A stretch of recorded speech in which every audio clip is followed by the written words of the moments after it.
we want to invite the Deputy Vice Chancellor Administration for the opening prayer.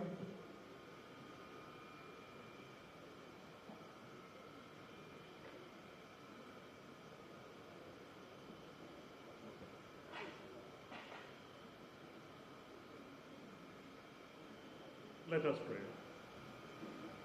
Heavenly Father, I want to thank you for another wonderful day like this. Thank you for the journey mercy granted to our visitors. Thank you, O God, because of this very occasion we hand it over unto you. Holy Spirit, we pray, take perfect control.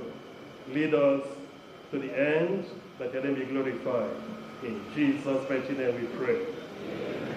Thank you. May we please be seated. Like has anyone before the arrival of the entire invite management and actually the arrival of the entire Imo State to this conference hall. Everything we are doing today is actually at the instance of the University Vice Chancellor. But today, the Vice Chancellor said that while doing it at our instance, that we should do the entire bidding of His Excellency, the Executive Governor of Imo State, our own distinguished senator Dr. Hope on the Deka, those of them now. So while working at the instance of the Vice Chancellor, we are doing the bidding of the Governor. Thank you. So we'll quickly want to now take the introduction of the university management.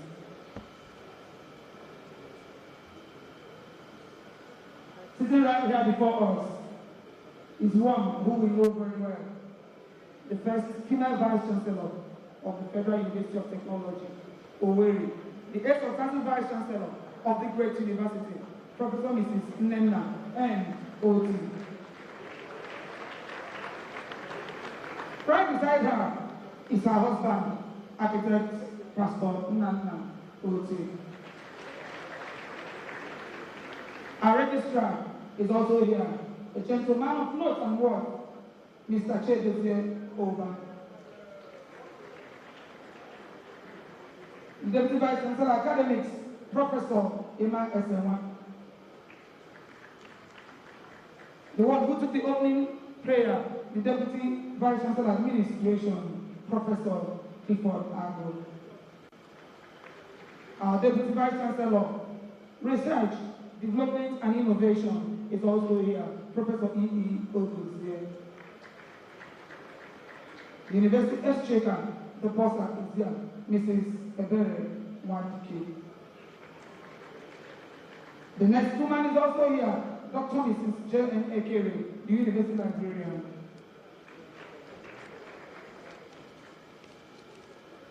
Right beside her is the University Orator and the chairman of the University Lecture Series. This is one of the events of the lecture series, Professor Babington is and the last but not the least in the management team is our ceremonial chairperson, Professor Mrs. Nwakego Igoro.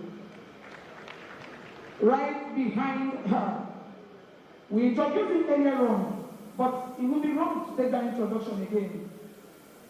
The Pro-Chancellor of this university, the chairman of the 13th Governing Council, is here, distinguished Senator Chiligado, CON, is in our midst. The Speaker, Imo House of Assembly, who was introduced earlier, is also here. Honorable, you are welcome. Right behind our principal officers are the members of the 13th Governing Council. And at these, we've done their introductions, and heads of units, we've done their introductions while they were filing in. I don't know if it behoves on me to introduce the rest of the big persons, the distinguished persons, personalities on the podium. But beside the governor is Her Excellency, the Deputy Governor of Imo State, Lady Chinyere Ihoma Ekumaro.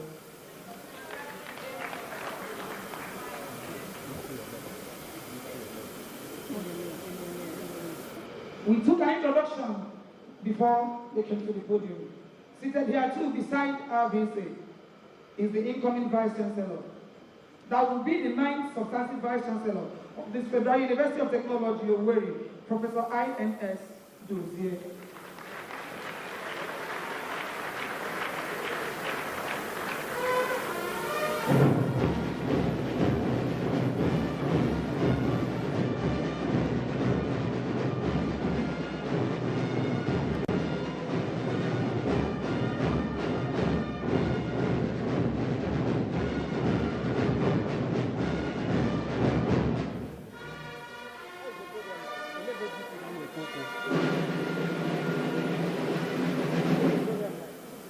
Thank you so much. This is, like I said, it's a university program, and it goes in its sequence.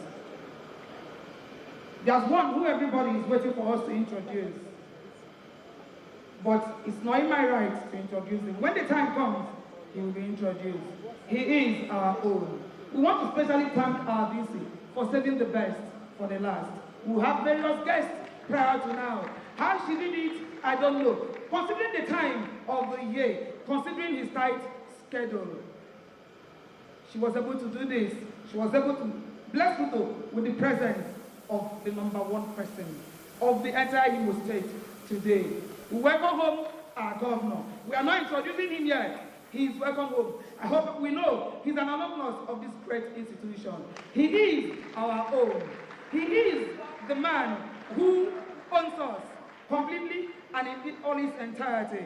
He is the one who chose to accessorize and beautify this entire state with beautiful network of roads. He is the one who brought the genes of non-salary payment. He is the one who introduced 13 funds for the civil servants. He is our own. Every place they have the Owerri. Every place they have the moon. In every place they have the moon. But in Imo State, we have the Owerri. When the time comes to introduce him, those who can introduce him will introduce him. It is a rare privilege. He is a man who is not given to too many words, but fully filled with impactful actions. You know, and I know. When the right time comes, he will be introduced. But it's a privilege to stand here today to introduce him, to talk about him. Victor, thank you for doing this. Thank you for bringing Oma close to us. Thank you for bringing the governor close to us. So at this very moment, we want to invite our Amazon, the 8th Substantive Vice Chancellor of the university, Professor Mrs. Nnenna N. Oti, for her brief remarks.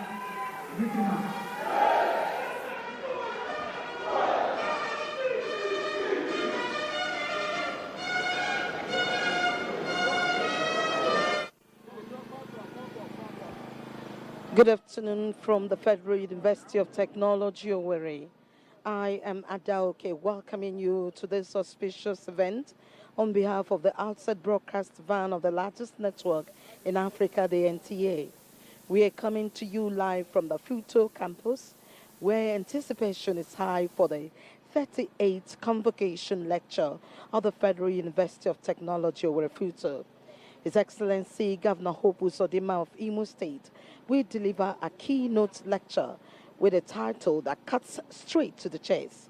Nigerian universities of technology must lead in the 4th industrial revolution or jeopardize the nation's future. We ask you to stay with us as the event has unfolded. Here on the screen, you can see the VC of FUT talking. She is the Vice Chancellor, Professor Oti. Stay with us.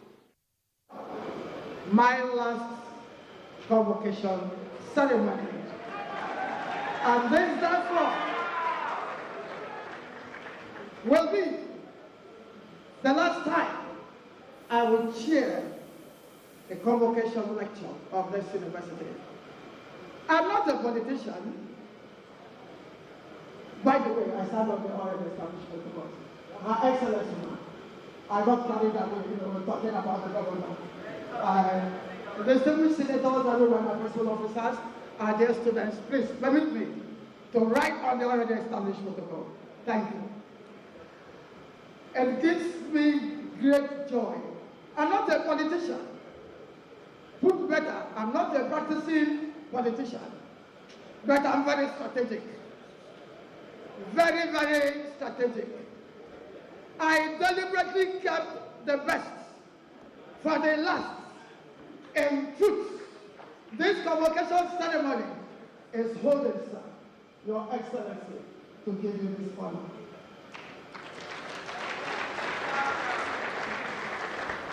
I could not have chosen, the university could not have chosen, council could not have chosen a more qualified and distinguished convocation lecturer to address us on Nigerian universities of technology. Nigerian universities of technology must lead in the FUT industrial revolution or jeopardize the nation's future. I rest my case here as we await him to do what he knows how to do best. Thank you.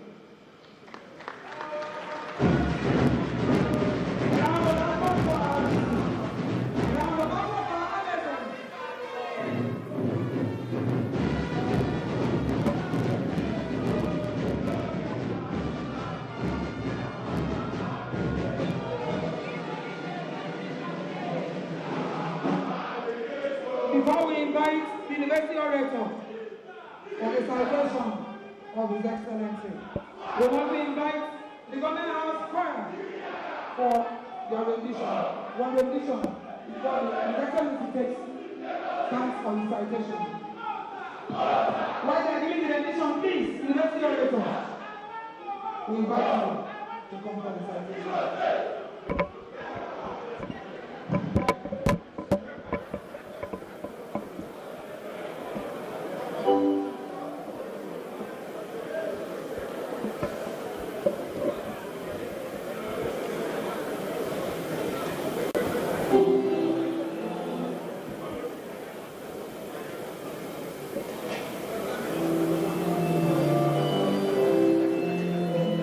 While the rendition is ongoing,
Thank you. Thank you. May I humbly, most respectfully request His Excellency, please stand. Thank you, sir. Federal University of Technology Owerri, Nigeria, special citation on His Excellency, Distinguished Senator Dr. Hope Odedika Uzodimma, CON, GSSRS, GSGR, the Executive Governor of Imo State, Nigeria, presented on the occasion of the 30th Convocation Lecture of the Federal University of Technology Owerri on Thursday, 4th June 2026. Your Excellency, the President and Commander-in-Chief of the Armed Forces of the Federal Republic of Nigeria and visitor, Federal University of Technology Owerri, President Bola Ahmed Tinubu, GCFR. Your Excellency, the Executive Governor of Imo State, Distinguished Senator Dr. Hope Uzodimma, and other governors here present, the Deputy Governor, Imo State, the Honorable Minister of Education, the Honorable Minister of State for Education, the Speaker of Imo State House of Assembly, my Lord, the Chief Judge of Imo State, members of the Federal and State Executive Councils, members of the National and State Assemblies, members of the Federal and State Judiciary, the Chancellor, Federal University of Technology Owerri, the Pro-Chancellor and Chairman and members of the Governing Council, FUT, the Vice-Chancellor, Federal University of Technology Owerri, my new Vice-Chancellor-elect, visiting Chancellors, Pro-Chancellors, and Vice-Chancellors, members of the diplomatic corps, service chiefs and top government officials here present, deputy vice-chancellors and other principal officers of the university, deans, directors, heads of departments and coordinators of units, your royal highnesses and majesties, members of the university senate and congregation, my lord spiritual and temporal, distinguished guests and special invitees, staff, students and alumni of this great university, our graduates, distinguished ladies and gentlemen. I am highly privileged to introduce and present to you this articulate and prudent manager of both human, material, and financial resources, His Excellency, distinguished Senator Dr. Hope Odedika Uzodimma, CON, the Executive Governor of Imo State.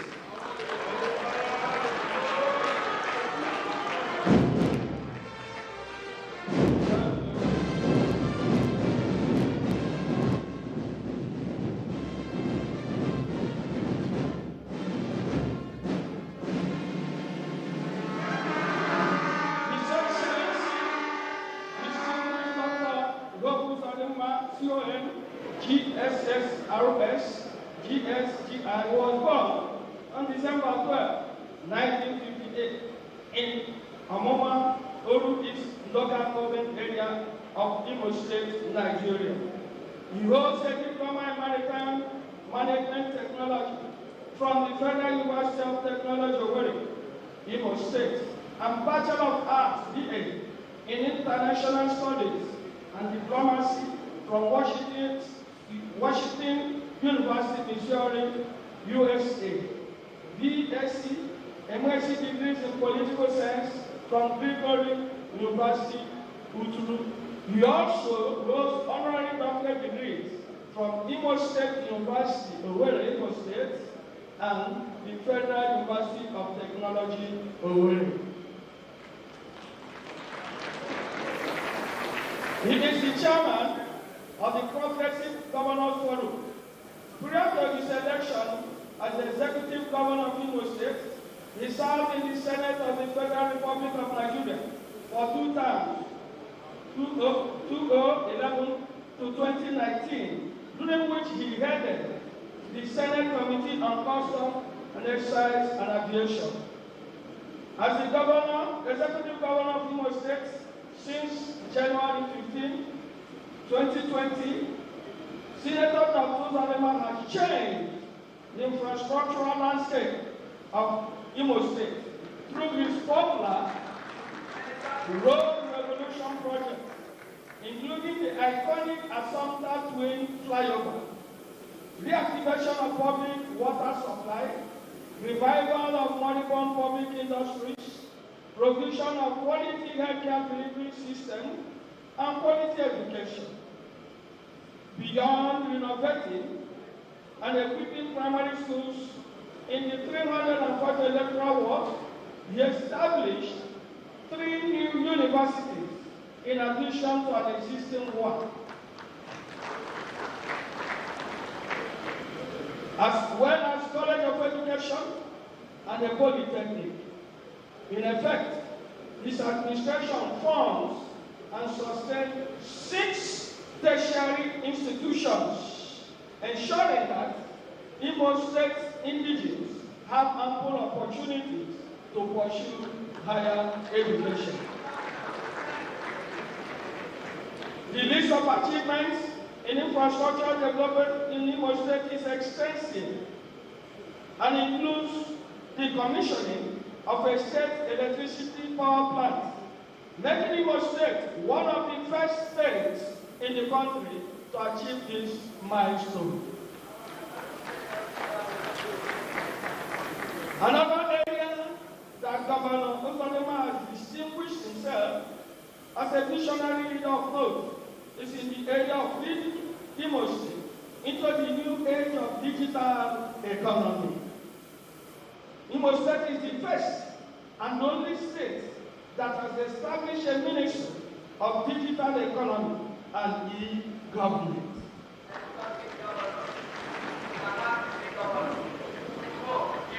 Through this initiative, over 60,000 youths have been trained in digital skills, with more than 85% already gainfully employed.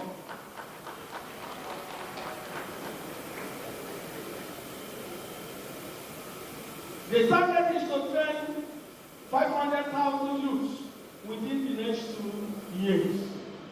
To cap it off, Governor Uzodimma is currently fervently pursuing the dredging of Obuja Lake/Orash River to the Atlantic with the support and approval of the federal government.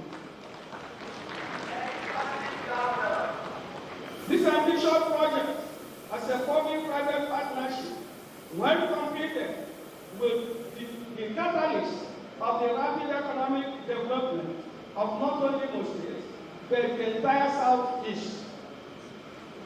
Governor Uzodimma is a proud resident of the national honor of the Commander of the Order of the Niger, CON, and several traditional titles. However, he is particularly happy to become Owerri.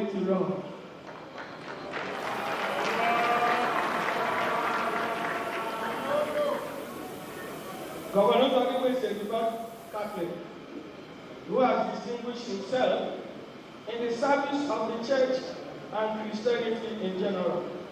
He is happily married with 9 children. Honorable Chancellor, sir, Pro Chancellor, my Vice Chancellor, permit us to begin to rise to usher to the podium an astute administrator, a political gladiator, a very active governor who has superlatively piloted and transformed Imo State, His Excellency, distinguished Senator Dr. Uzodimma.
When an orator is speaking, you don't interrupt them. Your Excellency, the Deputy Governor of Imo State, Lady Chinyere Ekomaru, PhD, the Speaker, Imo State House of Assembly, Right Honorable Chike Olembe, distinguished senators in our midst, using Senator Patrick Ndubeze as a point of contact to acknowledge other senators serving and non-serving seated with us in this hall. Members of the House of Representatives, the Secretary to the Government of Imo State, Chief Cosmos Iwu, the Chief of Staff to the Governor, Barrister Nnamdi Ayehe, other members of Imo State Expanded Executive Council, and political appointees in Imo State and outside Imo State in our midst. The Pro-Chancellor, Chairman Governing Council of the Federal University of Technology, Owerri, distinguished Senator Jack Tiligado,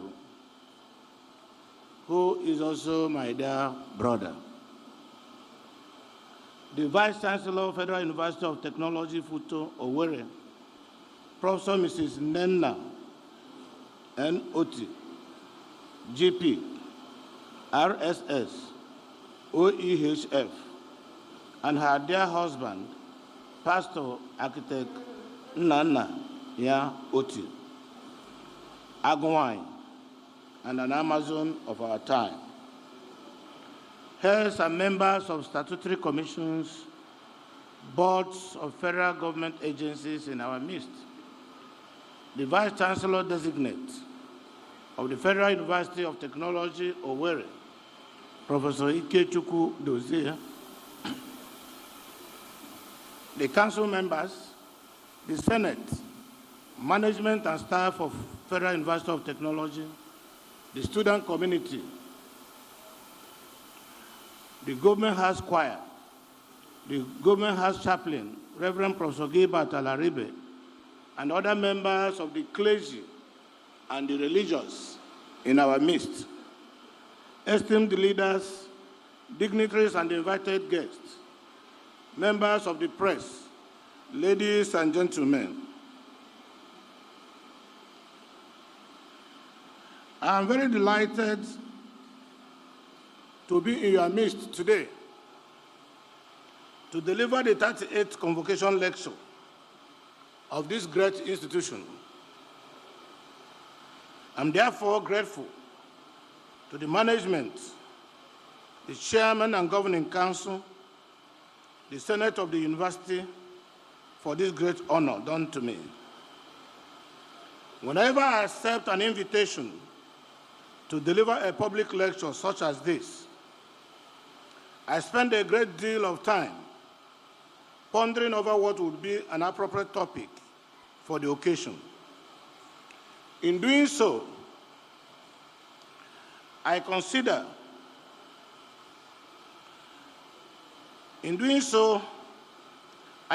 the audience, the significance of the occasion, and the mood of the nation.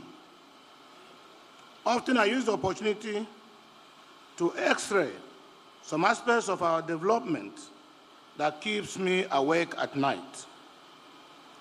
This case is slightly different because in addition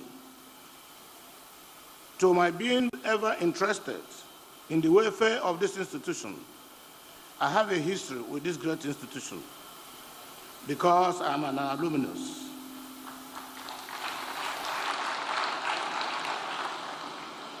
And a recipient of honorary doctorate degree.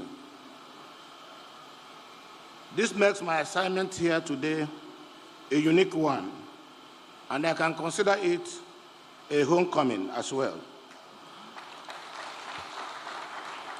For that reason, it demands the best of my time. The question is, why this lecture? Why now? And why here? Because of the foregoing, when I received the invitation to deliver this lecture, I knew the easier path was open to me.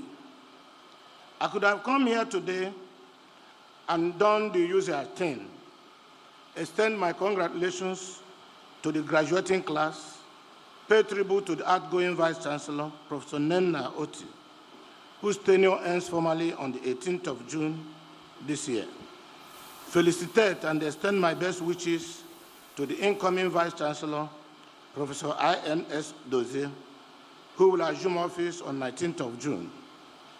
Thereafter, I will go on to paint an uplifting picture of the future, punctuated with a few quotations and utter some kind words.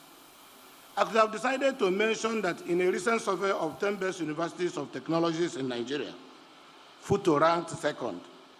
I probably would have noted that in the last 46 years, FUT has graduated over 50,000 students. Thereafter, we take some photographs, and that will be it. But I've chosen a different path because FUT is home. Again, this institution, this audience, and this moment deserve a deep degree of reflection and introspection. This university, aptly named the Federal University of Technology, Owerri, is not an ordinary university by any measure. It is one of the first generation universities of technology, established in 1980 by President Shehu Shagari, with the specific purpose of driving Nigeria's technological development. It is still the only federal university of technology in the entire Southeast.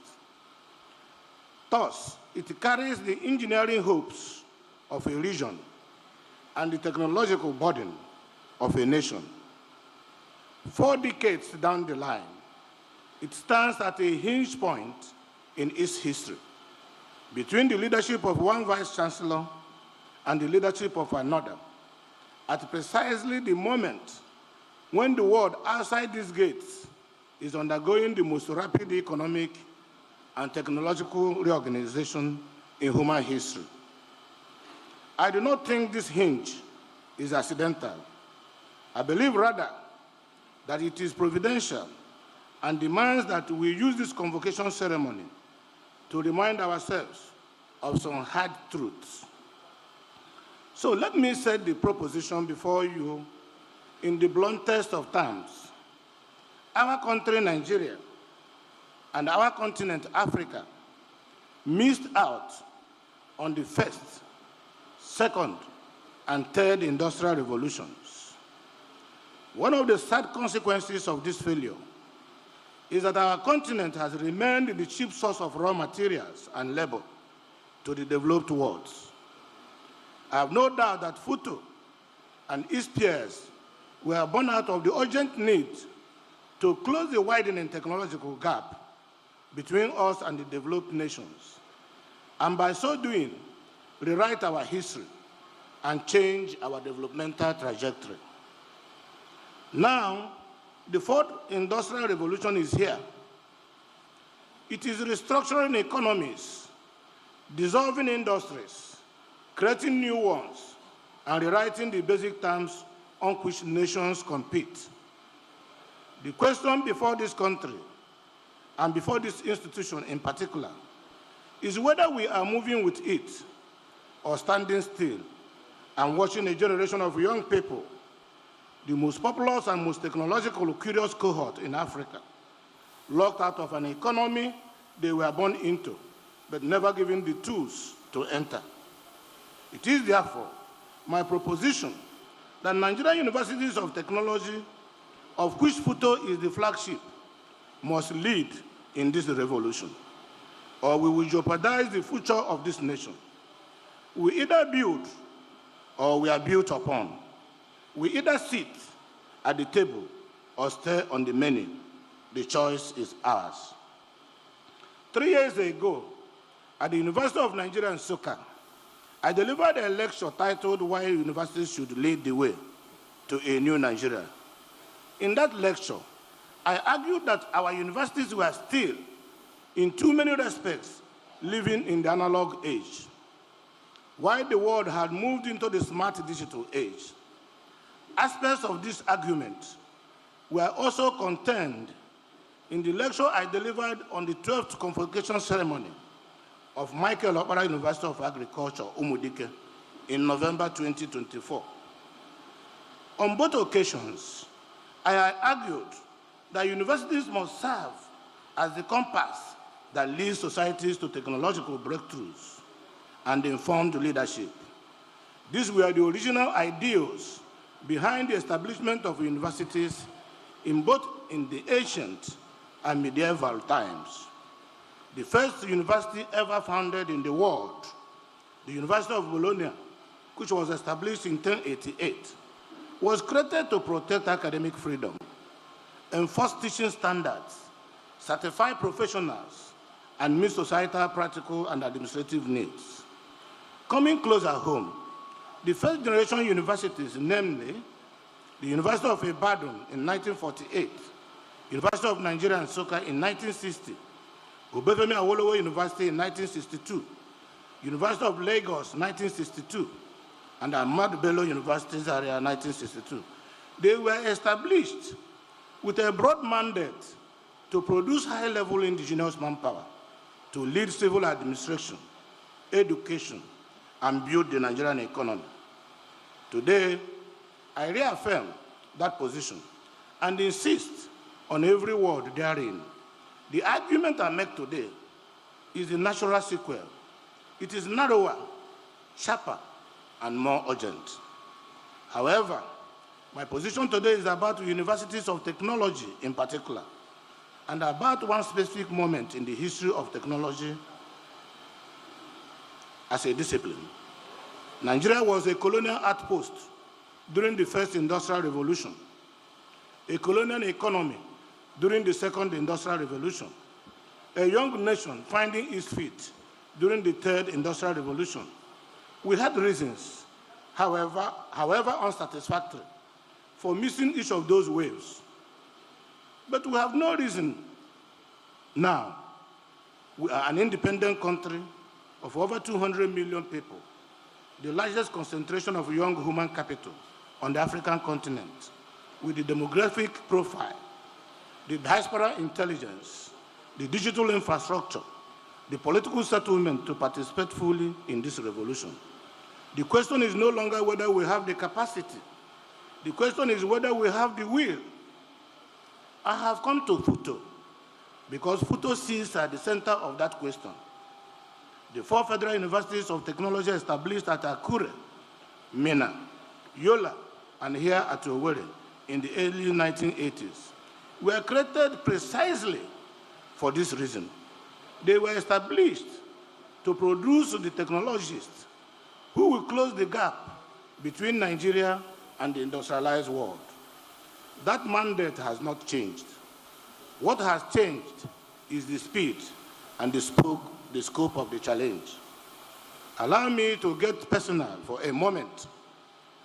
I'm the governor of Imo State. FUT sits in Imo State. The young men and women whose names will be read out at this convocation will, in significant numbers, return to communities. These communities are communities I'm charged with serving. Their skills or absence of them will determine whether my state attracts the investment, builds the industries, and creates the jobs that will keep them at home. Imo State, as a government, has trained of late over 60,000 of young people in different digital skills through the Skill Up Imo, the Imo program. We have built the Orash power plant to deliver round-the-clock electricity starting with our public institutions. We hosted one of the best Imo economic and investment summits, which brought presidents, prime ministers, and industry tycoons to Owerri. We do these things because the digital economy we are building will serve as the principal engine of growth for the next generation. The Imo is intentional. Imo is intentional in its readiness matrix. Our state-level investments cannot substitute for what only an institution like FUT can do. The graduating class of 2026 will leave this campus into a labor market unlike any parents knew. By 2030, 4 years from today, the global labor market would have shown the equivalent of 22% of the world's formal jobs. 39% of skills currently in demand will be obsolete. Of every 100 workers, 59 will require some form of retraining.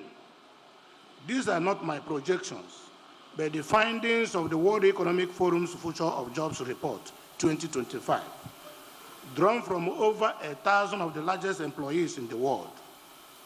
The class graduating today will spend the next 4 years either riding that wave or being submerged by it. That is the stake. That is why I have refused the easier lecture. Now let us look at what is the fourth industrial revolution, what it is, and why it is different. The fourth industrial revolution is the name now given to a wave of technological change driven by the convergence of artificial intelligence, robotics, biotechnology, quantum computing, the Internet of Things, additive manufacturing, and a cluster of related technologies. The term was popularized by Klaus Schwab, founder and executive chairman of the World Economic Forum, in a 2016 article and in his 2016 book of the same title. The fourth industrial revolution Schwab described. He described this revolution as fundamentally different, both in scale, in scope, and complexity from any transformation humankind has experienced before. His central observation, worth pausing on, is that it is characterized by the fusion of the physical, digital, biological worlds into a single integrated system of production, exchange, and human experience. That fusion is the heart of what makes it different.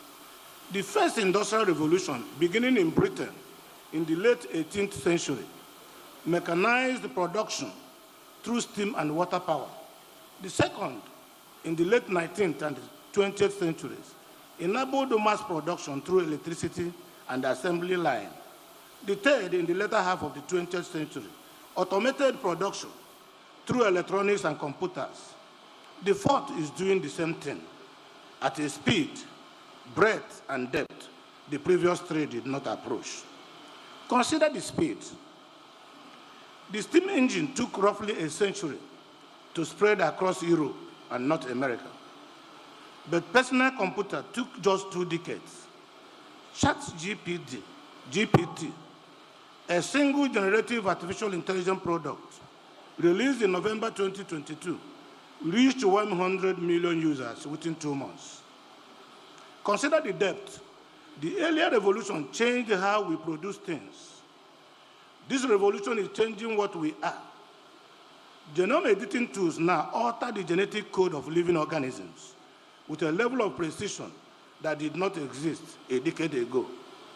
Machine learning systems generate text, images, music, and computer code increasingly indistinguishable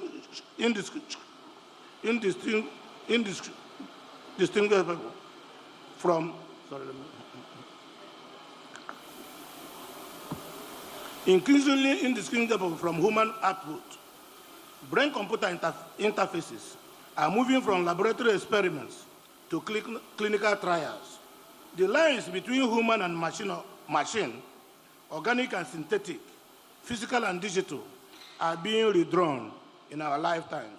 We now live in a world where biggest taxi companies like the Uber and Bolt do not have a single taxi vehicle of their own.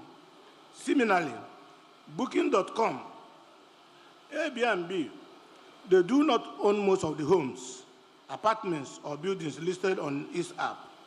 Electric vehicles and driverless vehicles, which were considered futuristic a while ago, are now here with us. Telemedicine, the remote delivery of healthcare services, including consultation, examination, and prescription, is also at our fingertips. There are many examples to give, but I will stop here. The implications are concrete and underway.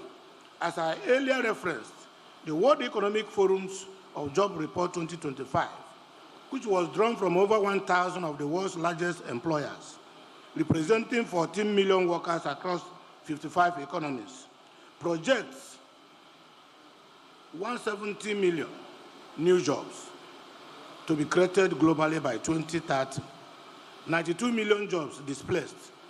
The net gain of 78 million conceals is that over 22% of the global formal labor market will be shunned out. The workers who had the displaced jobs are not the workers who will hold the new jobs. Unless the gap is bridged through deliberate retraining, about 86% of employers surveyed identified artificial intelligence and information processing as the single most transformative force reshaping their businesses, while 60% identified broadening digital access as the most transformative trend overall. The economic value at stake is staggering. McKinsey and Company, a global management consulting firm, estimates that generative artificial intelligence alone could add between 2.6 trillion and 4.4 trillion US dollars annually to the global economy by the year 2040. The lower bound is roughly equivalent to the entire gross domestic product of the United Kingdom. When McKinsey extended the analysis in 2024 to all artificial intelligence softwares and services, not only generative, artificial intelligence, the projected annual economic value rose to between 15.5 trillion and $22.9 trillion by 2040. The upper figure approaches the entire current economic output of the United States. Put simply, an economic arena whose total value would rival the existing output of the world's largest economies in the next decade and a half. The countries that build the institutions, train the workforce, generate the research, and house the firms competing in that arena will capture a share of that value. The countries that do not will consume products and services which they did not design. They will pay license fees on intellectual property which they do not own, and export their best young minds to economies that did the work to attract them. There is one other feature I must name. The fourth industrial revolution is the first technological transformation in human history, in which the entry cost for a determined latecomer is in many domains lower than it has ever been. The core inputs are no longer iron ore, coal, factory, floor, space, or steam engine capital. The core inputs are talent, data, connectivity, and access to computing power that can be rented by the hour from global cloud providers. A team of 6 software engineers in a co-working space in Yaba can build a product that competes globally. A graduate student in a laboratory in Owerri can train an AI model on a publicly available data set using credits from a major cloud provider. The infrastructure of participation has been dramatically and drastically democratized. That is the opportunity. The corresponding risk is that the same democratization cuts both ways. A young Nigerian developer is no longer competing with the developer down the street. He or she is competing instantly with peers in Kigali, in Nairobi, Warsaw, or South Korea. The countries that win in this environment are the ones whose institutions, especially their universities of technology, have prepared their people to compete at that level. Let us look at the evidence now. This revolution is already shaping. The evidence, the fourth industrial revolution, to show that the fourth industrial revolution is already shaping so many economies. I will be specific. The argument so far rests on global aggregates. Let me ground it in specific economies and named and the date all this has already been done. Companies and economies that have been restructured by the Fourth Industrial Revolution. In December 2019, the government of the Republic of Korea published its National Strategy for Artificial Intelligence, an operational plan with measurable targets, ministerial responsibilities, and budgetary allocations. The government committed to positioning Korea as a leading nation in the global AI economy by 2030, with ambitions to become world-class in AI competitiveness and to leverage its ICT strengths. The Korea Advanced Institute of Science and Technology established the Kinjal Graduate School of AI, a dedicated AI graduate school that opened in 2019. Industry partnership with major firms like Samsung, LG, SK, Hins, and Hyundai were structured to absorb graduates and fund directed research and AI-intensive infrastructure. South Korea now ranks consistently among the global top tiers in AI-related patent filings and semiconductor technology, including the first in AI patents per capita, and a leading position in industrial AI adoption. South Korea did not stumble into that outcome. South Korea engineered it. Singapore offers a second case. This state of fewer than 6 million people, the smaller in population than Lagos, has positioned itself as one of the world's most consequential AI hubs. Singapore has integrated artificial intelligence into its Ministry of Defense, its Ministry of Home Affairs, and the Digital and Intelligence Service, the newest service branch of the Singapore Armed Forces, consolidating the country's AI-driven capabilities for strategic surveillance, operational simulation, and cyber defense. Singapore now hosts regional headquarters of major AI and engineering hubs for Google, Microsoft, and Meta, with these firms anchoring their Asia-focused AI and cloud operations in the country. The presence of these firms is the direct consequence of a sustained, decade-long policy effort under Singapore's small, smart nation and national AI strategy. Estonia is the third case, and for me, the most instructive. Estonia is a country of about 1.3 million people, a population smaller than that of Imo State. It regained independence from the then Soviet Union in 1991. By the early 2000s, the Estonian parliament had enshrined internet access as a fundamental right. Today, 99% of Estonian government services are available online. Estonians vote online. Estonians file their taxes online in an average of 3 minutes. In 2019, Estonia published its CRAFT, Artificial Intelligence Strategy. Estonia has produced around 10 technology unicorns, including Skype, Wise, Boat, and Pipedrive. About 10 unicorns from 1.3 million people. The lesson is that the size of an economy or country matters less than the seriousness of its institutional commitment.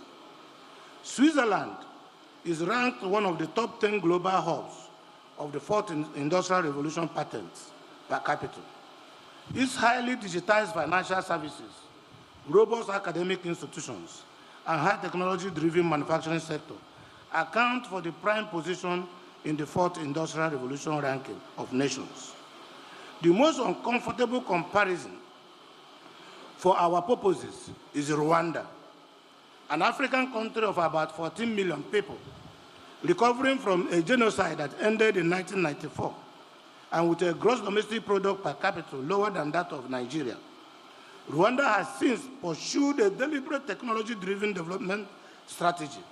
In 2021, the government of Rwanda signed an agreement with Kenje Mellon University to establish Kenje Mellon University Africa in Kigali.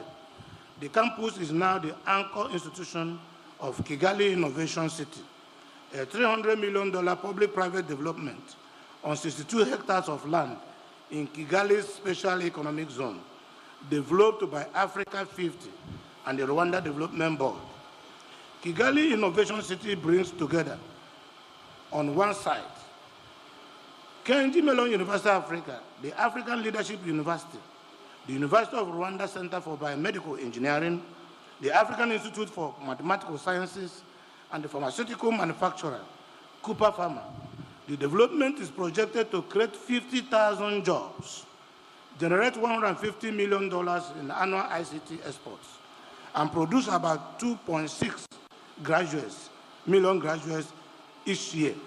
Alongside, it sees the Rwanda Digital Acceleration Project, a $200 million initiative co-financed by World Bank and the Asian Infrastructure Investment Bank. It is remarkable that Rwanda, a country of just 14 million people, post-genocide, with lower per capita income than Nigeria, has built in 15 years what Nigeria has not built in 65 years. It should be clear that the missing ingredient is neither money nor talent. If anything, the missing ingredient is institutional discipline, sustained over time. Here are other examples. China launched its National AI Development Plan in 2017 with the declared objective of becoming the global leader in artificial intelligence by 2030, and has since invested hundreds of billions of dollars in semiconductor manufacturing. AI research centers at universities such as Tianguan and Peking, a national network of AI industrial parks.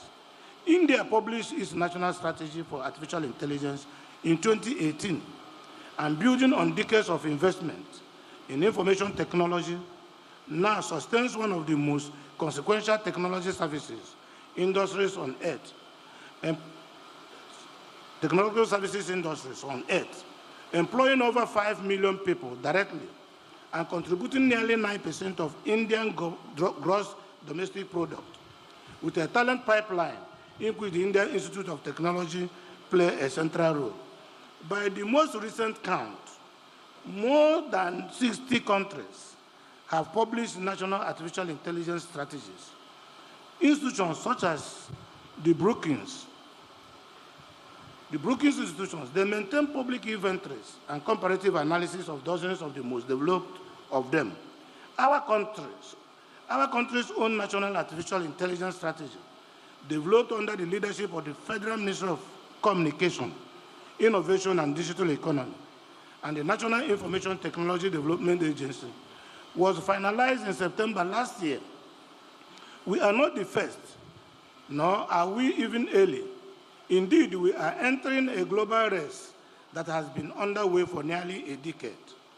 The World Economic Forum has argued that an investment equivalent to half of 1% of global gross domestic product directed into adult lifelong learning could add about $6.5 trillion to global gross domestic product by 2030. A complementary investment in future-ready school-level education could add a further $2.5 trillion over the same period. The countries that make that investment will capture a disproportionate share of the return. The countries that do not will discover somewhere around 2032 that the gap between themselves and the leaders has widened into something resembling permanence. But the question is, what universities of technology have done elsewhere? The countries I've just mentioned in my examples did not transform themselves by government effort alone. In every case, a small number of universities of technology stood at the center of the transformation, functioning as the institutional engine that converted national strategy into economic outcome. This is the part of the story most relevant to this distinguished audience. Stanford University remains the most studied case in modern economic history. In 2012, Stanford professors Charles Esley and William Miller completed a systematic survey of the economic impact of Stanford alumni and faculty. Their study established that companies founded by Stanford graduates generate $2.7 trillion in annual world revenues. and have created 5.4 million jobs since the 1930s. The companies include Google, Hewlett Packard, Cisco Systems, Sun Microsystems, Yahoo, Tesla, Netflix, Charles Schwab, Nike, and Gap.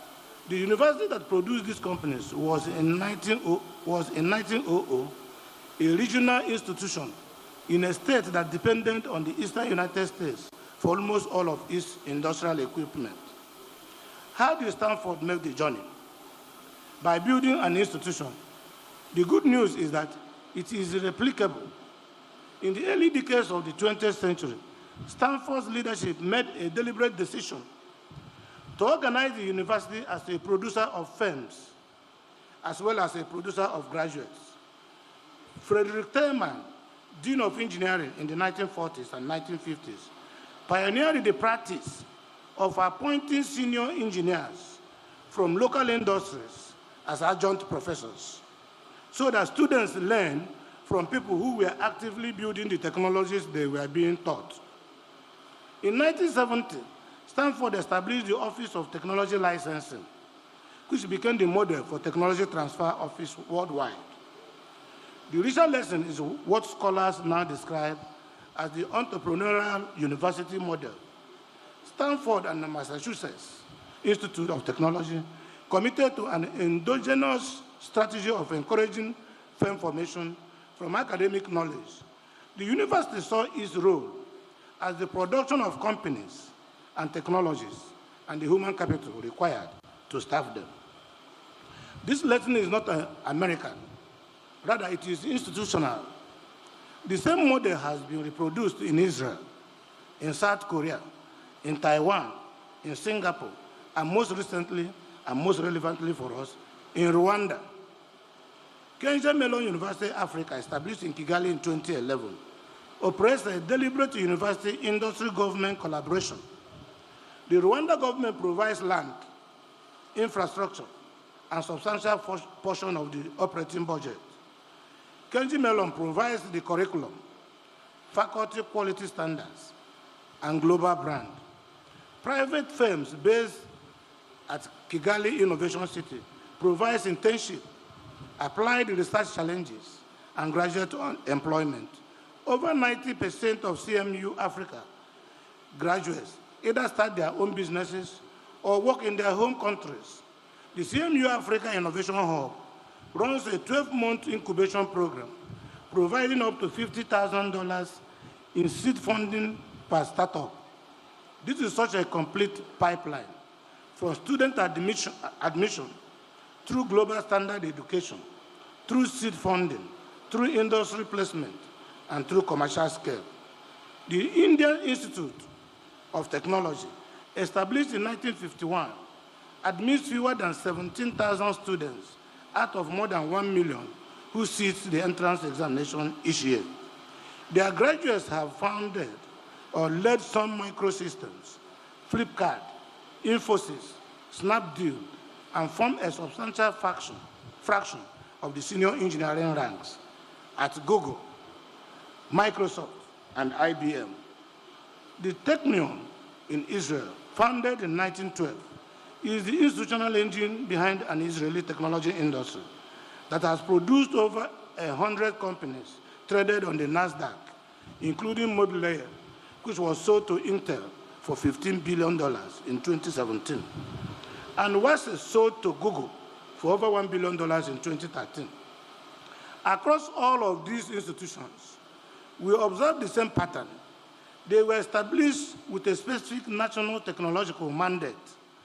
They were funded, governed, and staffed in many ways that allowed them to fulfill that mandate over multiple decades. They integrated themselves structurally with industry, with government, and with international research networks. The University of Technology that successfully drives national transformation is structured around 5 operating principles. First, its curriculum is updated continuously to reflect the frontier of the technologies it teaches. Second, its faculty includes practitioners drawn from industry alongside career academics. Third, its research agenda is shaped by problems with commercial application alongside problems of purely academic interest. Fourth, its students are taught to build firms, write codes, file patents, and raise capital alongside being taught to write. It is not only by teaching them how to write theses, but also how to build firms, write codes, file patents, and raise capital so that they will be able to establish themselves. The fifth principle, the institution operates in structural partnership with government and with industry, so that the boundary between the campus and the economy is porous in both directions. The five principles are what FUTO must now adopt, and what FUTO is uniquely positioned to adopt. In the remaining part of this lecture, I will seek to translate them into specific changes. Changes in curriculum, changes in staffing, changes in research and governance that a university of technology like FUTO can bring to make at this time.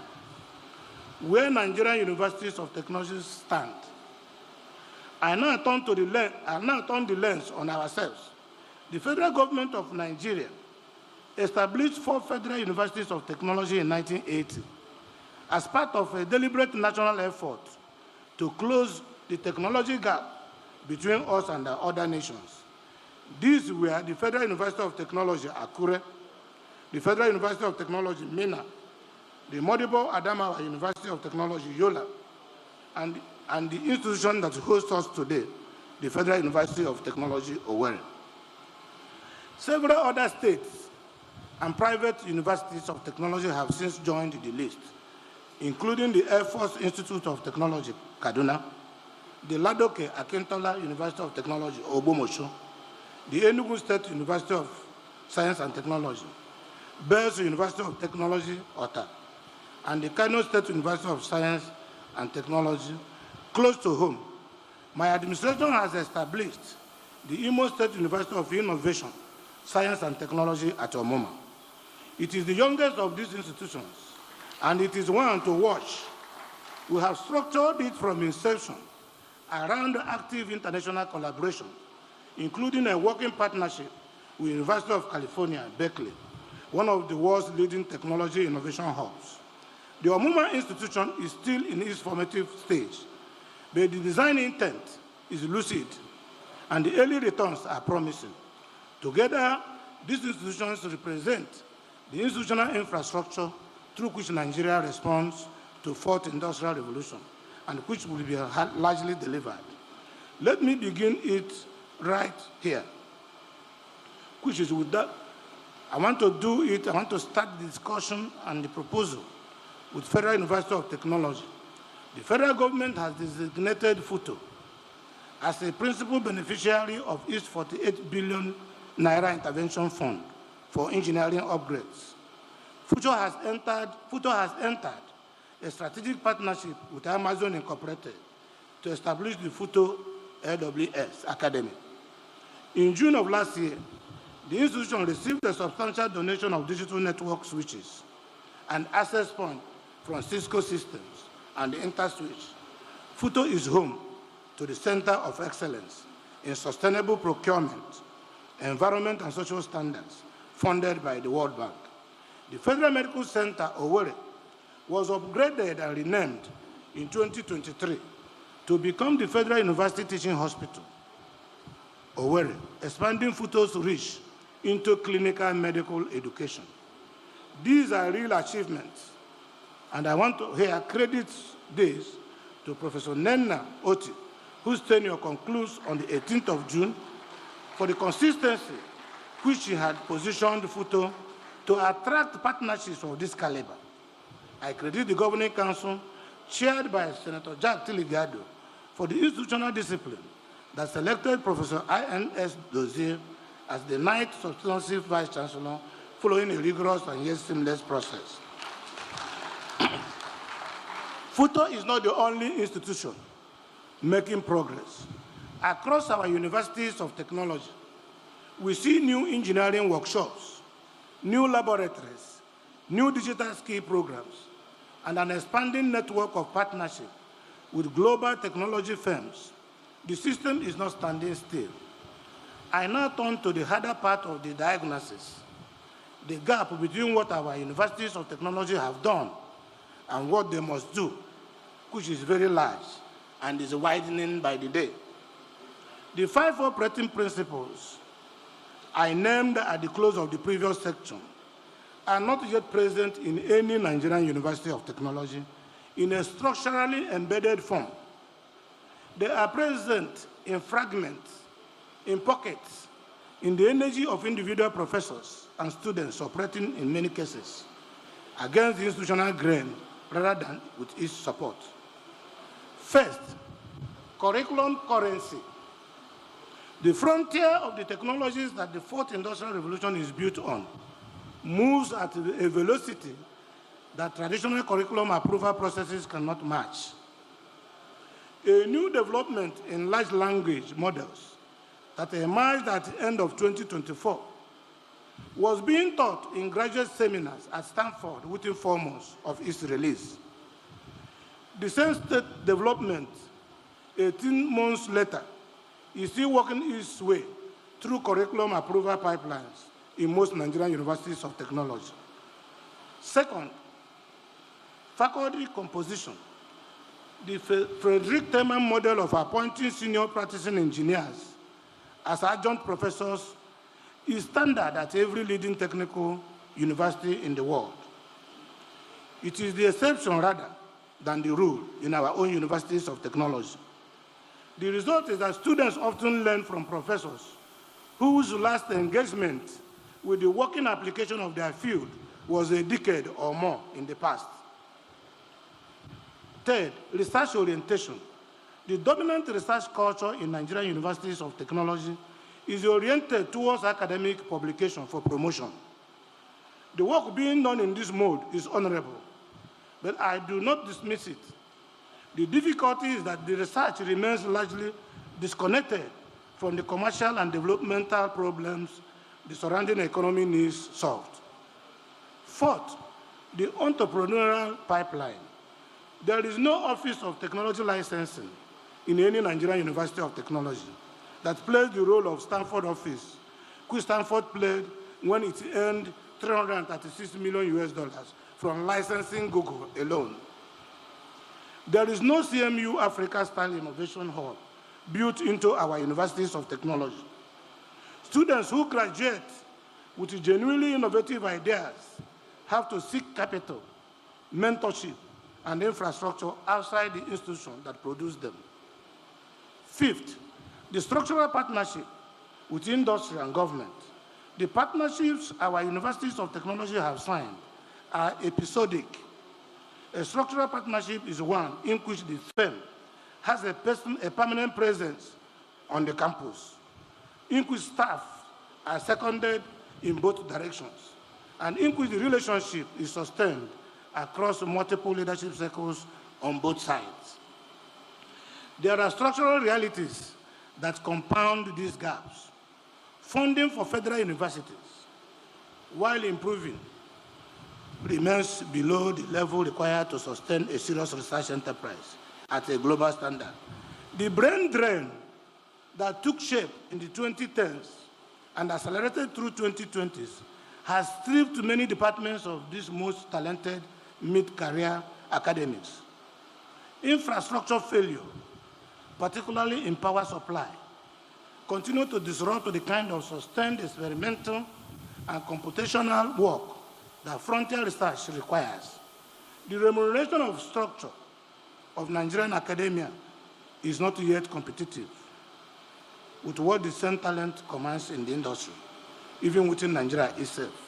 There is yet one final reality I must note, because it sees beneath all the others.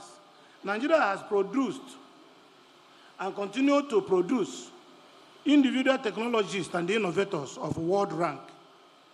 I think of Professor Bartholomew Nnaji, an expert in computerized architecture, robotics, and information technology, who became the first black person in American history to be bestowed with the title of Distinguished Professor of Engineering, the first African to direct the United States National Science Foundation Center for Scientific Excellence. I think of Cyprian Emeka Ozo, who holds over 350 patents in semiconductor technology, the pioneer of modern copper interconnection technology that made the higher performance integrated circuit possible. There is also the case of Dr. Samuel Achifu, who pioneered the development of wearable cancer viewing goggles, which help surgeons to accurately remove cancer cells, and the case of Dr. Wendy Okolo, an aerospace research engineer at NASA in the United States, who was recently recognized for her work in monitoring health systems. These examples are all Nigerians and are children of our land, the Southeast. They did their world-changing work in institutions other than ours. I'm aware that there are many more young Nigerians who have been credited with groundbreaking innovations and discoveries. But the fact that these breakthroughs occur in the diaspora is a cause for worry. It is often argued that these men and women would not have recorded the breakthroughs if they had stayed back here. But this is not quite the case, with opportunities inherent in the fourth industrial revolution. First, I would like to share the story of two young Nigerians, Felix Ifeanyi Ike and Tosin Enororonda, who founded the premier financial technology unicorn known as MoneyPoint. Today, MoneyPoint, which was founded in Lagos in 2015, is a household name and is valued at over $1 billion US. There are countless examples of such tech startups which were founded right here in Nigeria. For example, the Paystack, a fintech company, was co-founded in 2015 by Shola Akinlade and Ezra Olubi, both alumni of Babcock University. In 2020, Paystack was acquired by Stripe, an American company, for $200 million US. Send Finance, Africa's first decentralized finance platform, was co-founded in Enugu by Ugochukwu Aron and Chima Abafo in 2019. These young graduates made headlines when they attracted $2 million from angel investors and venture capitalists. Thus, in the case of the fourth industrial revolution, it is obvious that the raw human capital is here and there. The institutional capacity to retain and deploy that human capital here on Nigerian soil, in Nigerian universities of technology, is what we have not yet built. The next Cyprian Ozo, Felix Ike, Shola Akinlade, Ezra Olubi, Wendy Okolo, and Samuel Echefu are sitting somewhere in this hall today, or in various classrooms across the country. Whether they do their work here or elsewhere will be decided by what we choose to build in the next decade. What must change, and that is what I'm bringing now as a prescription. The 5 operating principles are named in the fourth section are the architecture for what follows and what I will take each of them in turns.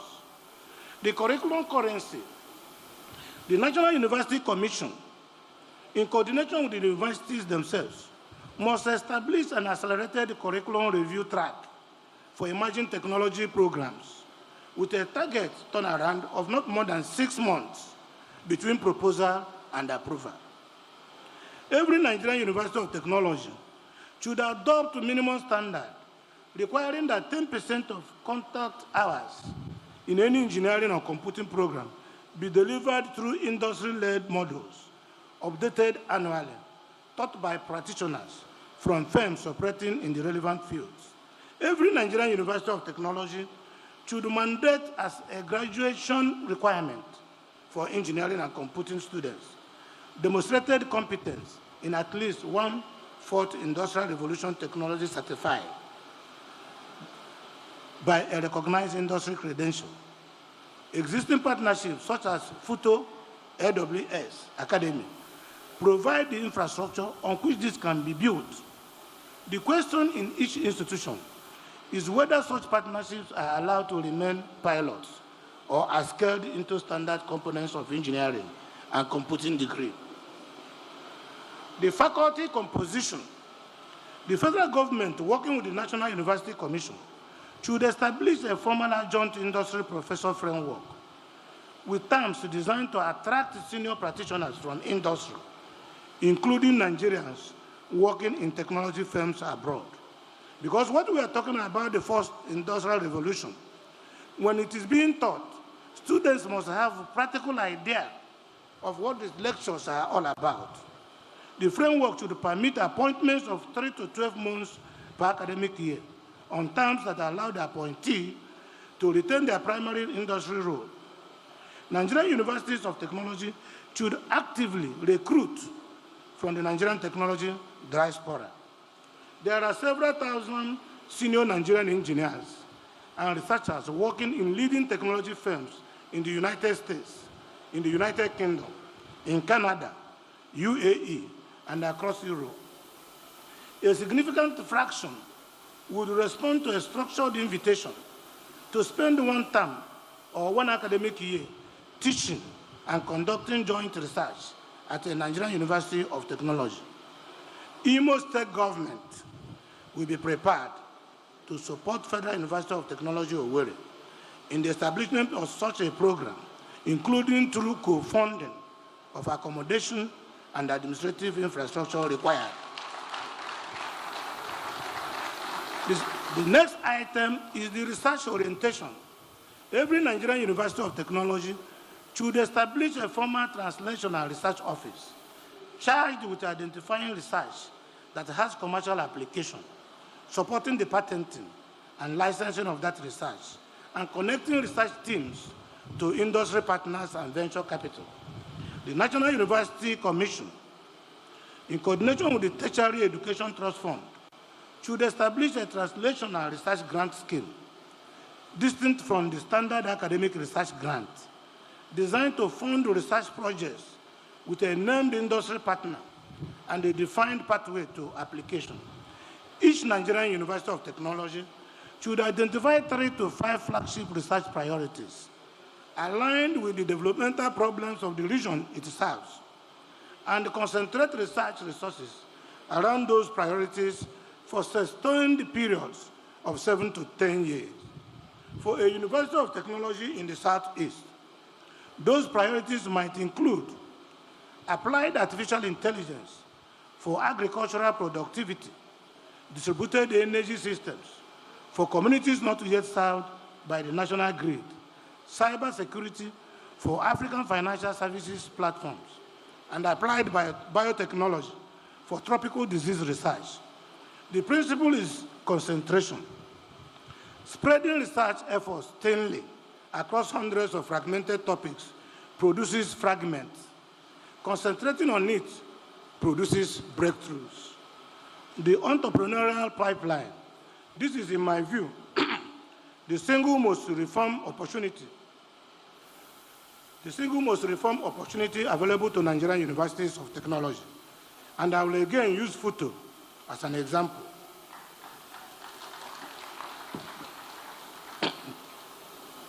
A serious entrepreneurial pipeline has 4 components: a technology licensing office, an on-campus incubator, a seed funding mechanism, and a structured pipeline from the incubator into the wider venture capital ecosystem.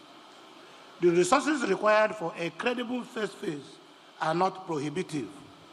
A modest fiscal incubator space of 20,000 to 30,000 square feet with reliable power and broadband, a managing director with experience in both academic and commercial environments, a small mentor pool drawn from the Nigerian technology diaspora and from industry partners, a first stage seed money of $1 to $2 million deployable in tranches of 50,000 to 100,000 US dollars per venture.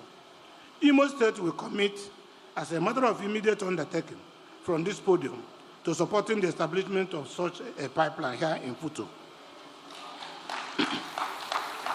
I will direct my Commissioner for Digital Economy and E-Government to engage with the incoming Vice Chancellor on the structure of that support within the first 90 days of his tenure.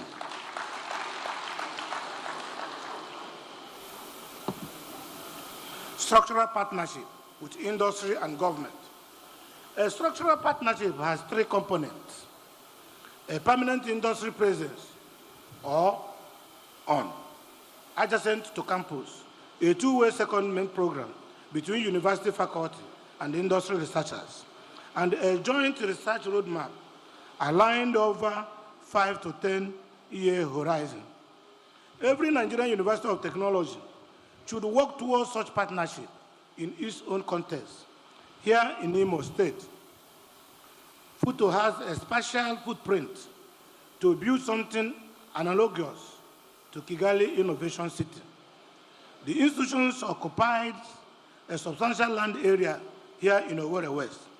The state government can and will work with the federal government and the institution to develop a dedicated technology park on or adjacent to FUTO campus, anchored by the university with the service sites for industry tenants, integrated power supply from the Owerri infrastructure, and the broadband connectivity at international standard. The vision is specific and implementable within a single political cycle if the institutional commitment is sustained. The architecture I have set out is not a wish list, but a program of which every element has been implemented somewhere in the world. Often in countries with fewer resources and less talented than Nigeria possesses, the question before our universities of technology, beginning with FUTO and extending to its peers, is not whether the program can be implemented. The question is whether it will be. I now turn to the responsibilities of government, federal government, and state in creating the conditions under which the program can succeed. The government responsibility, federal and state. I have spoken candidly about what universities of technology must do. Honesty now requires me to speak with equal candor about what governments, federal and state, must do to create the conditions under which that institutional transformation becomes possible. The government cannot transform a university from the outside. Government can, however, make the transformation either feasible or impossible, depending on whether the policy environment is aligned or hostile. Let me begin with what the federal government, under the leadership of President Bola Ahmed Tinubu, is already doing. The record matters because the prescription I have offered in this lecture sits within a federal policy environment that is, in many respects, moving in the right direction. Nigeria's National Artificial Intelligence Strategy, developed under the Federal Ministry of Communication, Innovation and Digital Economy, and the National Information Technology Development Agency, was finalized in September last year. It sets ambitious targets for AI literacy among young Nigerians by 2030, for indigenous AI startups to contribute meaningfully to national output, and for the deployment of AI across priority sectors such as agriculture, healthcare, security, and smart cities. It establishes a governance framework anchored by a ministerial committee chaired by the Federal Ministry of Communication, Innovation, and Digital Economy. The strategy is a serious document. Its implementation is the test that lies ahead.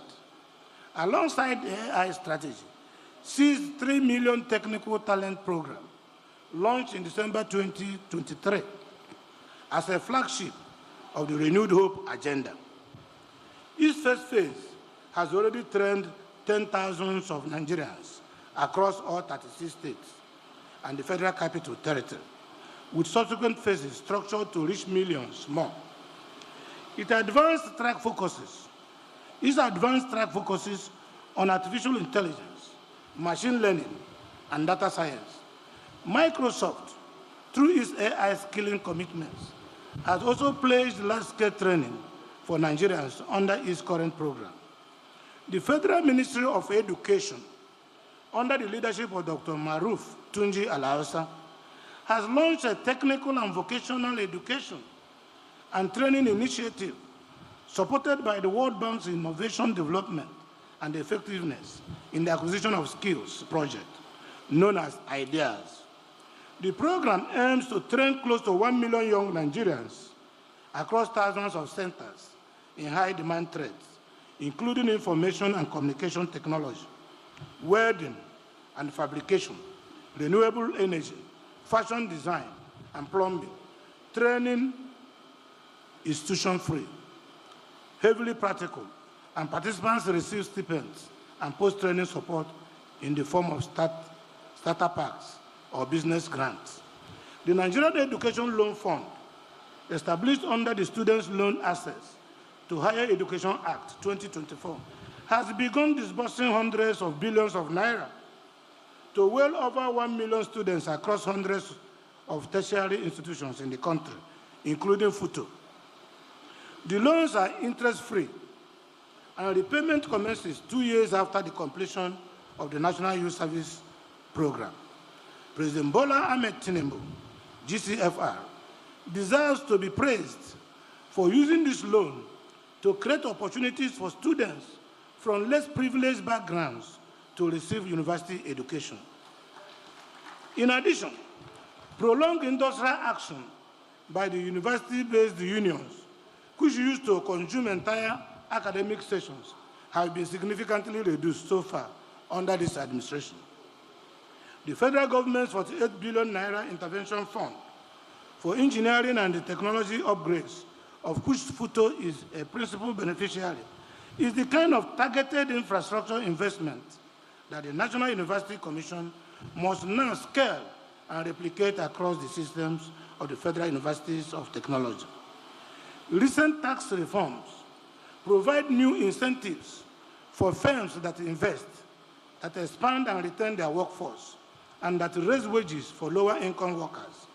The physical environment for early-stage technology firms in Nigeria is more supportive than it has been in many years.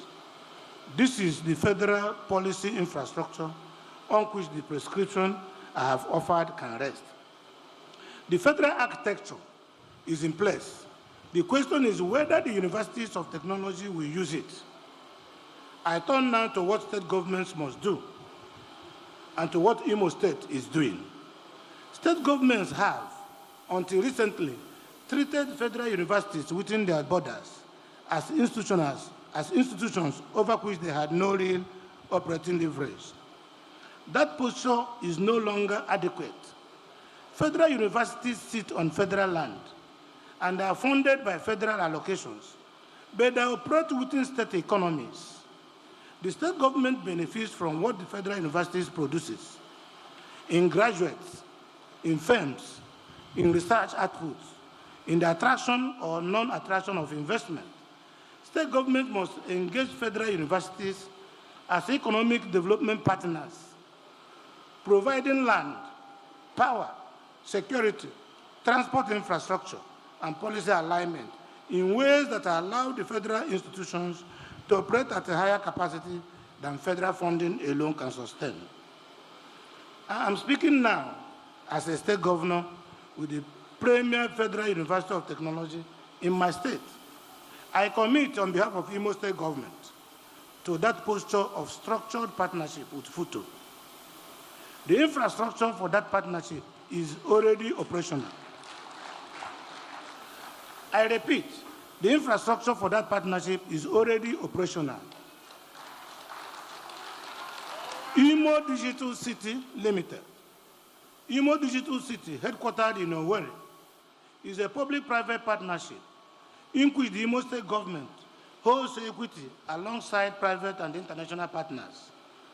It operates the Skill Up Imo program and runs structured startup incubation and acceleration programs with global mentors, investors, pitch infrastructure, and access to follow-on capital. The platform also provides business process outsourcing facilities, innovation hubs, intellectual property awareness, and commercialization services, and digital infrastructure, training in fields such as artificial intelligence and blockchain.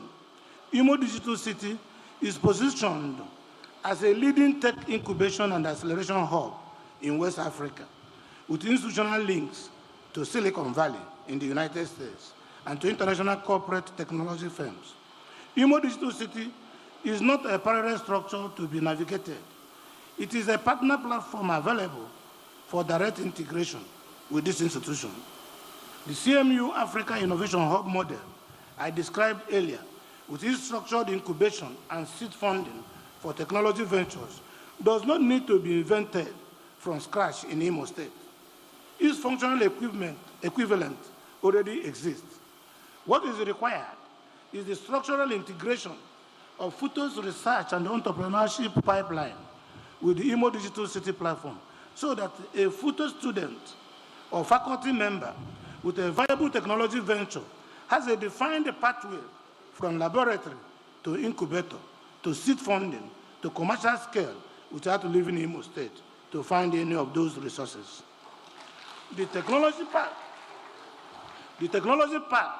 I referenced earlier in this lecture, anchored on or adjacent to FUT and integrated with Imo Digital City ecosystem, with serviced sites for industry tenants, with the power supply from Owerri infrastructure, and with broadband connectivity at international standard, becomes a credible vision precisely because the Imo Digital City platform already exists to anchor it. The other components of the state's contribution are in place.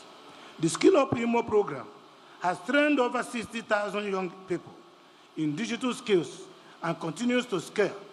The Owerri power plant delivers round-the-clock electricity to public institutions in our capital and can be extended to support a FUT-anchored technology park. The Imo Economic and Investment Summit has demonstrated the state's capacity to convene the kind of international investor community that incubator graduates will need to attract follow-on capital. Imo State has ranked by StatSense as having one of the country's lowest poverty rates behind Lagos, which is a marker of the underlying economic stability that any sustained institutional partnership requires. I do not present these as achievements to be applauded. Instead, I present them as the state-level infrastructure that is now available to be deployed in partnership with FUT, with the National Universities Commission, with the Federal Ministry of Communication, Innovation and Digital Economy, with the Federal Ministry of Education, and with the international development partners already engaged in this sector. The state has done what it can do unilaterally. The next phase requires institutional partnership of the kind only FUT and its peer institutions can deliver. The federal government has built the policy infrastructure. The state government has built the operational infrastructure. The universities of technology must now build the academic and the research infrastructure that converts policy and operational readiness into economic transformation. The three layers must align, sustained over time, beyond the electoral cycles, beyond the ministerial transitions, beyond the vice chancellor's tenures. That sustained alignment is the work of institutions, and it is the work I am asking FUT to lead. Now, can we now look at it this way? What is at stake? The consequence of failure, if we fail to ride on this proposition. I have set out what must change and the conditions under which change becomes possible. Honesty now requires me to set out in plain terms what happens if change does not come. A serious convocation lecture cannot end with prescription alone. It must reckon with the cost of failure. In this case, that cost is foreseeable, and it is already accruing. Let me put 4 consequences before you. The first consequence is demographic. Nigeria's median age is about 18 years. By 2050, our population is projected to approach 400 million people, making us the 3rd most populous country in the world. In the right institutional environment, that profile is a democratic dividend. In the wrong environment, it is a demographic liability or a ticking time bomb. If our young people are equipped for an economy that no longer exists, they will graduate into a labor market that has no use for the skills they were taught. Their energy will not disappear. It will instead be redirected into immigration in the best case, into crime and unrest in the worst.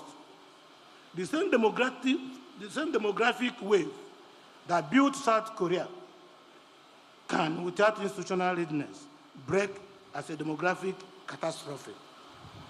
Global evidence shows that a large share of the skills currently demanded in the labor market will be obsolete in the year 2030. If the curriculum in our universities of technology prepares students for jobs that will not exist when they reach their working prime, the demographic assets becomes a demographic burden. The choice between asset and burden is being made now by the decision we either make or avoid. The second consequence is economic marginalization. Estimates put the potential annual value from artificial intelligence, software, and services in the tens of trillions of US dollars by 2040. That value will not be shared evenly. It will flow to countries that built institutions, trained a workforce, generated research, and housed firms that compete in that arena. The rest will participate only as consumers, paying for products and services they did not design, on platforms they do not own, governed by terms they did not negotiate. History is clear on what happens to latecomers. Those that missed earlier industrial revolutions spent decades supplying raw materials and importing finished goods. The fourth industrial revolution will follow the same pattern, with one difference. The gap between leaders and laggards will widen and harden faster because these technologies create compounding advantages. A country that is a few years behind in 2026 can find itself a decade behind by early 2030s and effectively locked out soon after. The third consequence is the brain drain made permanent. I have already named some Nigerian technologists or innovators of world rank who did their world-changing work in institutions other than ours. These Nigerians are symbols of a pattern. For decades, the most talented graduates of Nigerian universities of technology have faced a choice between a domestic environment that could not absorb them at the level of their ambition and an international environment that could. The choice has gone largely one way. If we do not change the domestic environment, the choice will continue to go one way and faster. Countries from Canada to the United Kingdom, from United Arab Emirates to Singapore and Saudi Arabia are already running talent attraction programs aimed at young African engineers and scientists. Our best graduates are being recruited, in some cases before they finish their degrees, by institutions abroad that understand their value more clearly than our own economy does. The brain drain of the past was a loss. The brain drain of the future, if we permit it, will be a structural separation between the country that produces the talent and the countries that benefit from it. The young Nigerian engineer who leaves Owerri, builds a research career abroad, and then finds a company elsewhere may never return. The intellectual property she generates, the firms she built, the taxes she pays, the people she employs, all of it across to countries that did not invest in her education. Reforming our universities of technology is the only durable answer to that pattern. The fourth consequence is moral. It should weigh most heavily on those of us in positions of leadership. The graduating class before me did not choose the institution environment in which they were educated. They came because they earned admission. After all, their parents made sacrifices because they trusted that this institution will prepare them for the world they are entering. They have done what was asked of them. they are about to receive their certificates.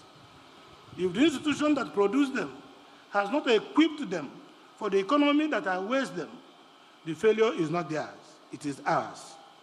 It is failure of those of us who govern, who fund, who lead, and who teach. There is no version of national life in which we can stand before a graduating class year after year, send them into the labor market for which they have not been prepared, and call that acceptable. The compact between a nation and its young people is that the institutions it builds will give them the tools to make a life. When the tools fail to match the life, that compact has been broken. And when the compact is broken on a large enough scale, for long enough, the consequences are not only economic, they are also political, as well as social. They become existential. I'm not predicting any such outcome for Nigeria. I'm drawing the picture clearly enough that the people in this hall who have the authority to act understand what is being asked of them. The fourth industrial revolution will not wait. The window for entry is closing. The cost of standing still rises every month. That will do so. By 2050, the workforce of sub-Saharan Africa will approach 900 million people. Nigeria will be the single largest share of that workforce. We will either equip that workforce for the economy that will exist, or we will produce a generation whose capacity exceeds the opportunities available to them. The first outcome is what nations of vision pursue. The second is what rudderless nations permit. Again, the choice is ours. My final words, the fourth industrial revolution is not waiting for Nigeria. It's not waiting for FUT. It is already reshaping economies in cycles measured in months. The talented Nigerian youth also seem to be in a hurry to make their mark, just like their mates in other climes. Many of them are now getting the technical skills they need outside the classroom and outside the universities. They are now taking advantage of a variety of intensive online or physical training to acquire the skills and certifications they need to compete in the global digital space. In fact, it has been argued that 4 or 5 years degree programs, as administered by universities, are increasingly losing relevance. Some people have also predicted a drastic decline in the demand for university degrees in the near future. This is largely because employers are more interested in skills and hands-on competencies than certificates. Why spend 5 years in the university when you can get the skills you need in 1 year or less? Well, this is a topic for another day. But I've mentioned it here as food for thought. I want the FUT management and the faculty to bear this in mind as you think about your curriculum of the future. Remember, Nigerians has an abundance of talents. What we have not yet consistently built are the institutions that deploy and retain those talents at the level our young people deserve. FUT at this hinge moment, between two vice-chancellors, with a supportive national policy environment, a willing state partner, and a young population ready to work, has a chance to become one of those institutions, not just a university that teaches the fourth industrial revolution, but a university that helps Nigeria to lead. At least we can lead. If we cannot lead the world, let us lead in Africa. That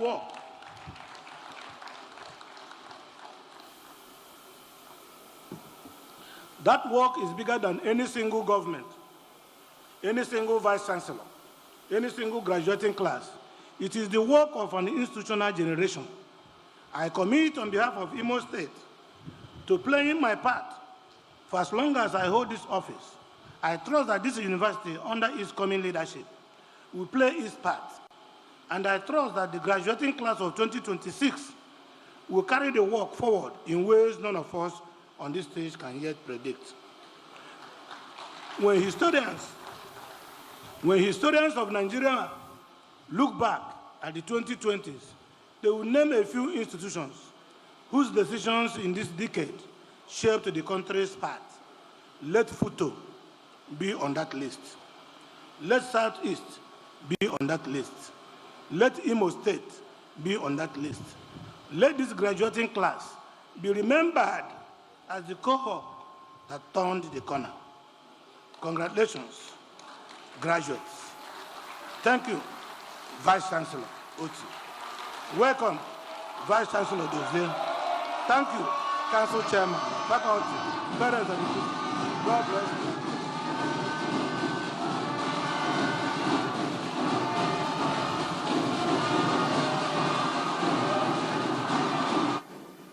Thank you, His Excellency. Thank you, Onwa. Thank you, Onwa Yoko. Thank you so much, sir. Thank you. Thank you. This rousing ovation and standing ovation is well deserved. Thank you. What a lecture.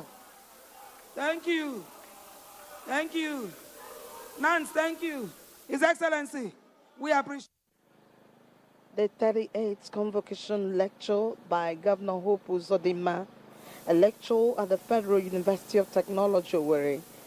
He is stressing that Nigerian universities of technology must lead on the fourth industrial revolution or jeopardize the nation's future. It is a warning and a call to action. Nigerian universities of technology like FUT can't just keep doing business as usual. If they don't pivot hard into AI, robotics, data, and innovation, the core of the fourth industrial revolution, Nigeria risks falling behind globally and jeopardizing its economic future. Governor Uzodinma is basically saying, lead the tech revolution or get left behind by it. The chief executive of Imo State, Governor Hope Uzodinma, a leader who had consistently pushed to digital transformation in governance, today brings the same urgency to our universities of technology. He is stressing that if our universities of technology don't pivot to AI, they'll be left behind globally. He's now calling out the gap between curriculum and industrial needs. Strong stuff for FUT and sister institutions. More of skills and less stress on certificates. We're still here at the 38th Convocation lecture of the Federal University of Technology, Owerri, with the topic, Nigerian Universities of Technology must lead in the fourth industrial revolution or jeopardize the nation's future. Kudos to the Governor of Imo State, Senator Hope Uzodinma, for doing justice to the topic. Stay with us.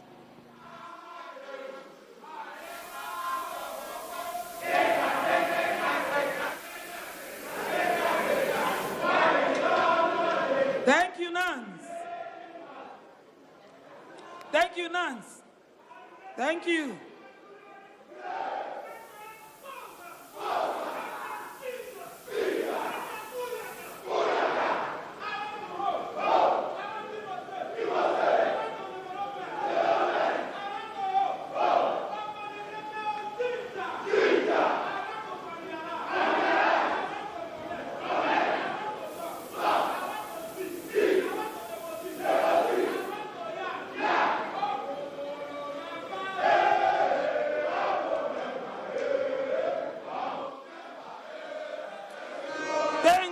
Thank you, Nance. Thank you, Nance. Thank you, Nance. Thank you, National Association of Nigerian Students. Nance, thank you. Unemela, thank you. Thank you. Thank you. Thank you. You are all his heartbeat.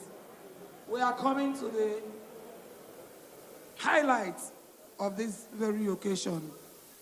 We are coming to the highlight of this very occasion, which is the presentation of the memento, the presentation of the macho man.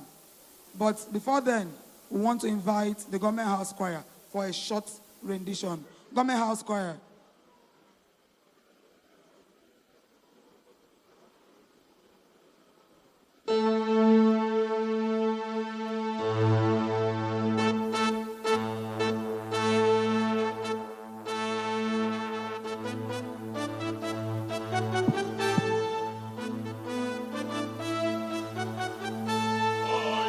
Blessed assurance.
Thank you. My Vishima. Thank you. Sorry.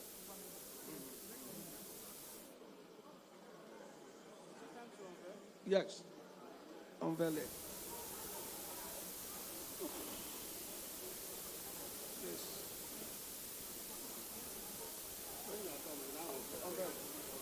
My Vice Chancellor.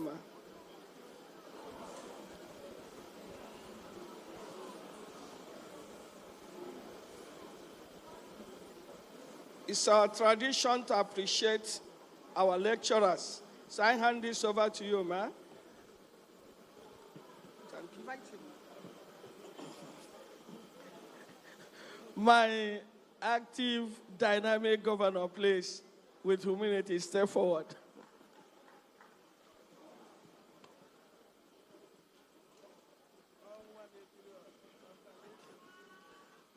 On behalf of the council,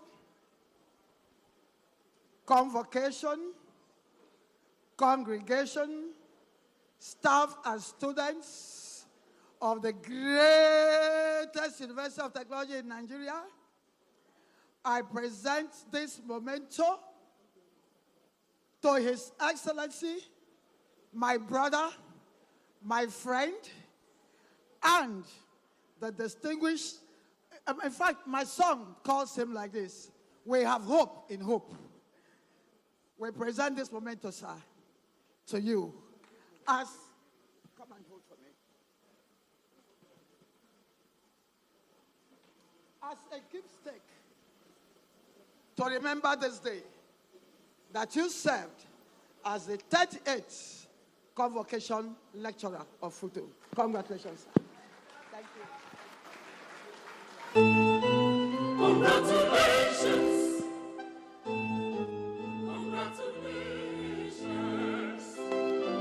Congratulations to you. Congratulations. God has done it. Congratulations to you. Bravo, bravo, bravo, bravo to you. People ring to you. Bravo, Lord. God has done it. Congratulations to you. Bravo, bravo, bravo, bravo to you. People ring to you. Bravo, God has done